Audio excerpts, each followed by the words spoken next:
So what if somebody has done something Mhm. that didn't sit well with me, but Mhm. how do I approach that? Yeah. Okay. The way to approach that is again to start with the specific behavior that you either saw the other person do or you heard them literally say. Don't say what you think they said or what you think that they meant, but what did they literally say that did not sit well with you? And what did they literally do that did not sit well with you? That's what you start with. And then you let them know how you felt about this. And this can be a tricky one because we have feelings and we have what I call fake feelings.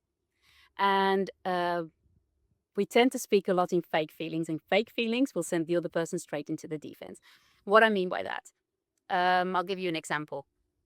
If I would ask you now to either imagine or draw just one person, and that person is feeling happy, would you be able to draw that or imagine that?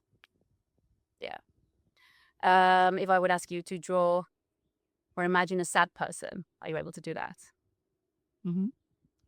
Or an embarrassed person? Yeah. And if I would ask you now to draw or imagine a person feeling not heard, are you able to draw that? No. No.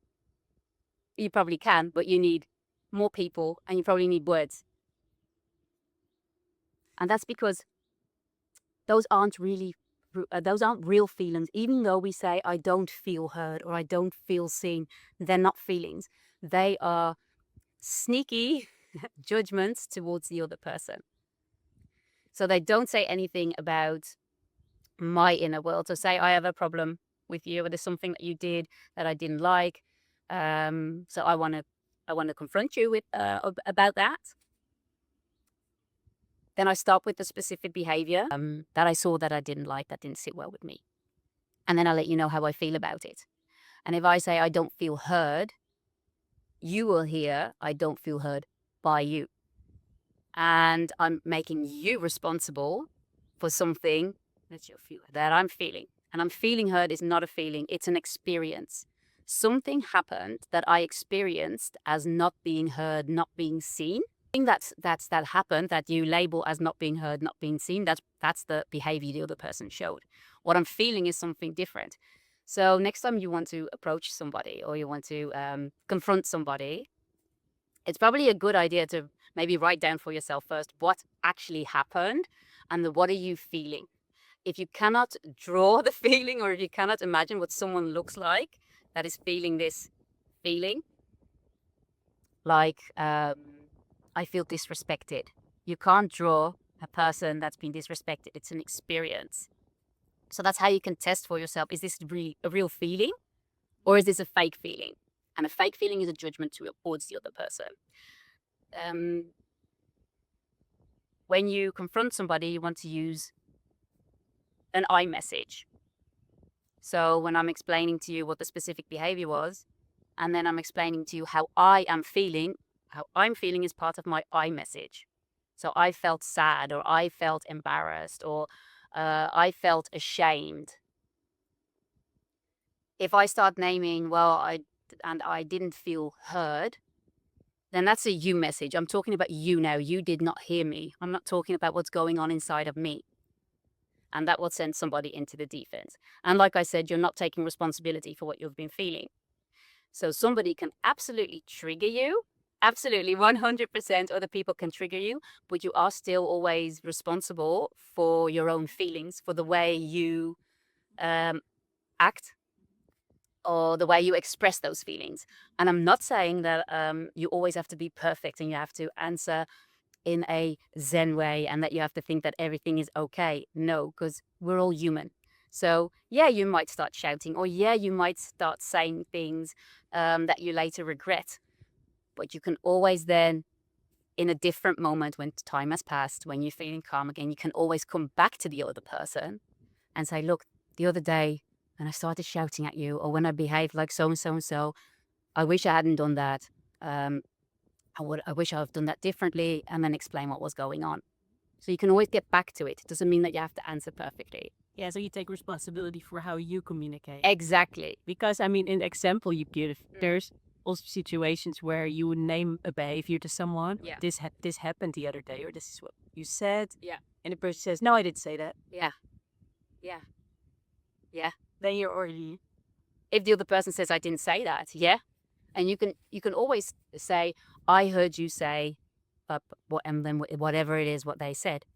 And if they then say, well, I didn't say that, well then ask them, okay, well what did you mean? What did you say then? Ask them what they thought that they said. Because you might have been right. You might have been completely right. But if you then ask them, well, what is it that you meant? Then you can start a new conversation about that. yeah, nice. Nice. Yeah. And if you share your feeling, Mhm. someone says, you're overreacting, your feelings are, Yeah. you're being a victim right now. Mm-hmm. I was hurt more than you. Yeah. What then what? I would, every time somebody throws a judgment at you, someone comes with a judgment towards you, ask them, what did I do that made you think that I was overreacting? Because then you're going to go to the specific behaviors again. Yeah. So you get out of the defense. Yeah. Both sides. Exactly. Yeah. Otherwise, you go into the person goes into the defense, you go into the defense, and then you're in this loop of defense instead of Yeah. opening up the conversation. Yeah. And then you've lost the connection again. Yeah. You're not in connection with yourself. Yeah. And not in connection with the other person anymore. Yeah. And then it comes down again to the two egos, to two triggered people. Yeah. And it's two triggered people having a conversation together is a difficult is a difficult thing. Yeah. And like I said in the last time, then the connection is lost. It's not about the connection at that moment. It's about who was wrong, who was right, who was wrong. Both want to be heard, and they're not listening to each other anymore. And that's why I keep coming back to go for the specific behavior. If someone comes with a judgment towards you, you're being cold. What am I doing that you are experiencing as cold? And that way you create understanding. You know then what it is, and then you can show your understanding, which is not the same as agreeing. It's just that you get where the other person is coming from by what you're hearing them say. So I understand where you're coming from. Yeah. I don't necessarily see it the same way. Yeah. Yeah. I can see why you're see it that way. Yeah. Yeah. And I would be careful with straight away saying, I get where you're coming from, I don't see it that way. Because then they can hear it. Then it can go that they can again then go into the defense. Because it's almost like saying, I get where you're coming from, but and everything you say before the but is not heard anymore. Only the last thing that you say. Yeah. So then I would show the understanding the way you're explaining this to me. I can understand that you took it that way, and just see what the reaction is. They might still be high in their emotions. They might still need more understanding, or they might come down. And then you can always say something like, "Well, for me, it was different for me. Would you like to hear how it was for me?" And if someone's calmed down, they will go, "Yeah." I mean, especially if there's someone that is connected, that you have an important connection with, then the bond between you two is important. So they will want to hear what you have to say. If they go, "No, I don't," then you know, they're still triggered. Okay, they probably need more understanding. And that doesn't mean that because somebody else needs more understanding that you always have to give it to them. If you're feeling okay, but hang on, I'm starting to get triggered here now as well. I can't show understanding anymore because I'm getting triggered. I'm feeling something's happening within me. Then stop the conversation. Just let the other person know I'm starting to get triggered now. I'm starting to feel angry. I'm starting to feel frustrated, whatever it is. I need to deal with my emotions. And when I've calmed down, I will get back to you because it's important to me what you have to say, but I can't hear you right now. I need to deal with my own emotions first. That's how you stay connected to yourself. And it will get easier then once you are connected to yourself to connect to the other person again.